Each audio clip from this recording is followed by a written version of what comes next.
a última parte do acto, vale? Pero, bueno, como a verdade é que, non sabedes, historias individuais que cando se colocan en colectivo resulta algo moito máis potente. A verdade é que creo que non hai mellor vacuna contra a intolerancia que faceron nestas idades e facer agora.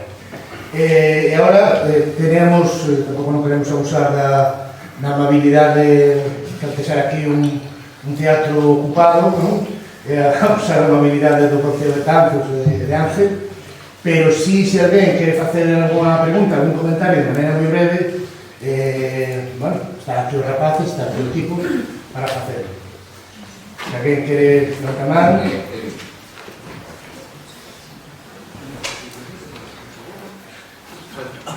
A verdade é que estou moi emocionado escoitando a intervención de todos este alumnado, non?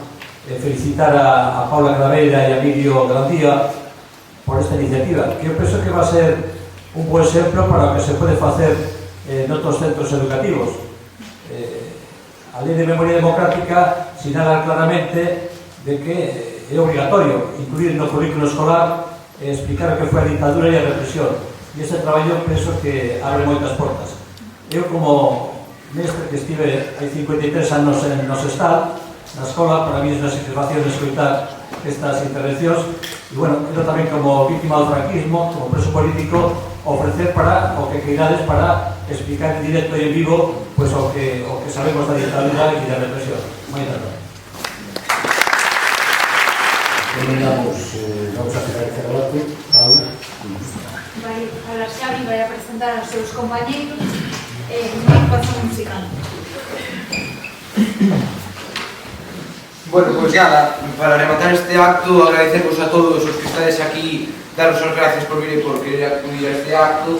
E agora sí que vou vos deixar con Lola, que interpretará a canción No corazón das corredoiras, que compuxemos na clase e que explica un pouco como foi a vida dos nosos concellos durante estes anos, que interpretará ela xunto aos seus músicos, compañeros do centro de clase, tanto docentes, e que damos as gracias por estar aquí voluntariamente. Así que nada, un forte aplauso para eles.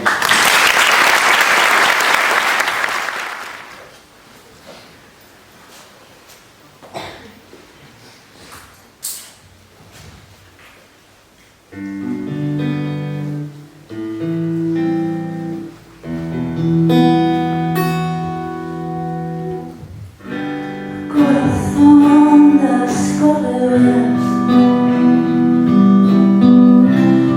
o momento que ficou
Moitísimas grazas pola vosa asistencia e agora, se queredes, podes achegarvos de maneira ordenada para recibir un exemplar da nosa investigación que financiou o Concello de Monfero e que fixemos en forma dunha revista de divulgación.